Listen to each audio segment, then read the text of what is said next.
Hello friends, this is Chena Anderson, naturopathic doctor in Central Virginia with True Medicine. And today I want to talk about one of the most commonly prescribed medications in the world, the birth control pill. Now before we begin, let me say something very important. This conversation is not about judging women who use birth control. I was one of them. Believe it or not, with 10 children, I used birth control. And that's actually how I got pregnant with baby number 1, which changed my thinking about the whole thing. And we'll have more on that in a future episode. But I want to emphasize that this conversation isn't about judging. It is not about politics. It's not about religion. But it is about informed consent, because it's about asking a simple question. What is the long-term cost of suppressing the body's natural hormonal intelligence? Now, most women are told what the pill can do, but few women, including myself, were ever told what it may do to them, and that's the problem. So the story most people never hear is that the origin of the birth control begins in the 1950s, and it's one of the earliest large-scale human trials of the pill took place in Puerto Rico. Now, the pill being tested contained hormones levels that are far higher than the pills prescribed today. But women reported severe side effects, including nausea, dizziness, headaches, vomiting, and fatigue. And during the trial, 3 women actually died. The shocking part is that no formal investigation was conducted to determine whether the drug contributed to those deaths. So imagine that happening today. 3 participants die during a drug trial and nobody investigates. Yet this history is rarely discussed. The lesson is not that every woman who takes birth control is in danger. The lesson is that from the very beginning, there were concerns about the impact of synthetic hormones on the female body, and those concerns never completely disappeared. So what does the pill actually do? Many women believe that the pill balances hormones. It doesn't. The pill suppresses natural hormone function.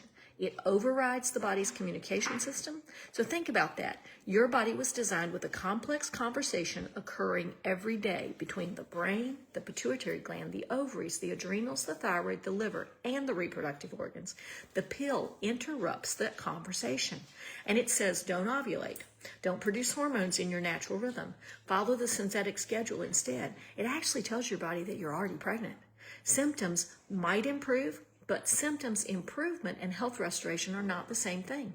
At True Medicine, we also asked the question, what was the body trying to say before it was silenced? So the risk in the future of blood clots and strokes increases. So one of the best documented risk associations with hormonal birth control is blood clot formation. Researchers have consistently shown increased risk of venous thrombosis in women using combined hormonal contraceptives. Blood clots can lead to deep vein thrombosis, pulmonary embolism, stroke, and heart attack. The risk becomes even greater when combined with smoking, obesity, high blood pressure, migraines that have auras, genetic clotting disorders, and increasing age. Now, many women never experience these complications, but informed consent means understanding the possibilities before making the choice. Now let's also talk about the cancer conversation. This is where things become very complicated. Studies show hormonal contraceptives may reduce the risk of certain cancers such as ovarian and endometrial cancer. However, studies have also demonstrated an increased risk in breast cancer during current and recent use. So the conversation should not be the pill causes cancer, nor should it be the pill is perfectly safe.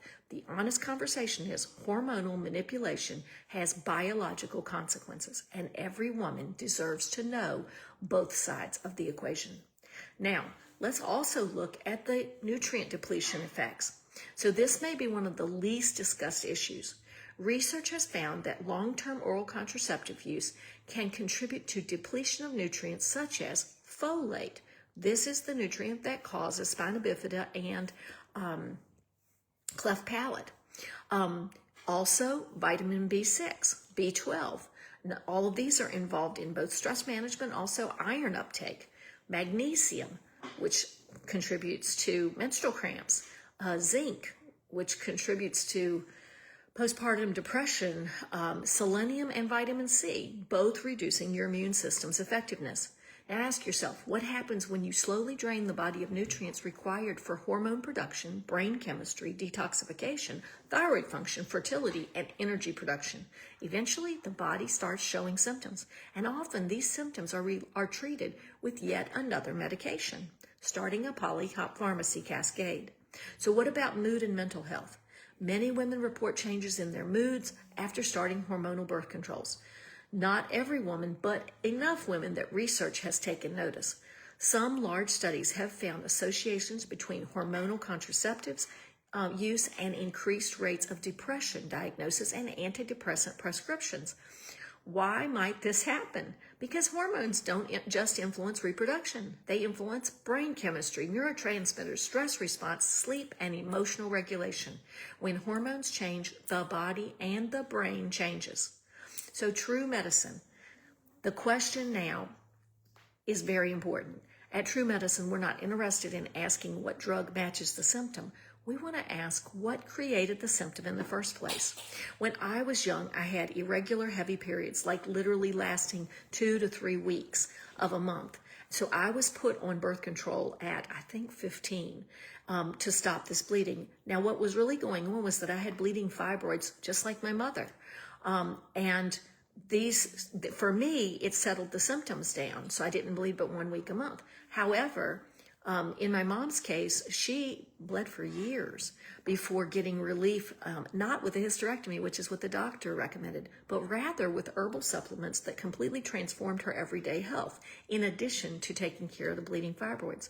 And I myself, after 6 years of using birth control to control that bleeding, actually got pregnant after I was married with my first child, and continued taking birth control, not realizing that it was a baby that had stopped the period. Thankfully, I did stop after 3 months. But my point is that when young women have irregular cycles or heavy periods or painful menstruation or acne or PMS or PCOS symptoms, the conversation should not be with your doctor to which pill will solve the symptom, but rather what is causing this symptom. And these are the types of things that could be causing those: insulin resistance, thyroid dysfunction, liver congestion, chronic inflammation, mineral deficiencies, gut dysfunction, and adrenal stress. And when these symptoms are not actually addressed, but rather are just given a pill, they lead to much bigger health issues later. So my concern is not that women have access to birth control, but rather, my concern is that millions of women are placed on synthetic hormones for years without anyone asking why their body was struggling in the first place. The symptom gets quieter, the root cause remains, and often years later, the body begins demanding attention again. Only now the problem is deeper.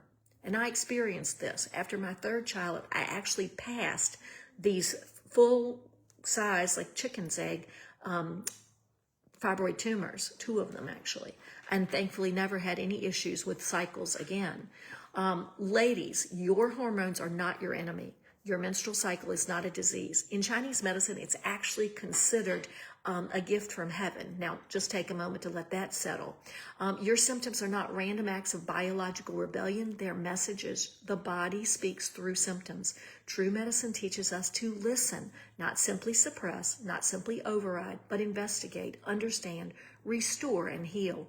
Now, if you'd like to learn more about restoring hormone balance naturally, rebuilding nutrient reserves, and supporting healthy estrogen metabolism, and addressing the root cause behind hormonal symptoms, just write pill help in the comments, and we'll send you some information about how to hormone balance or how to have a bioresonance assessment so that you can actually take a comprehensive look at your body, not just through the lens of symptoms, but rather into the lens of what organ tissues are needing support. So symptoms aren't the problem. They're often the body's invitation to discover the real problem. Remember that your body was designed to heal. Trust the blueprint.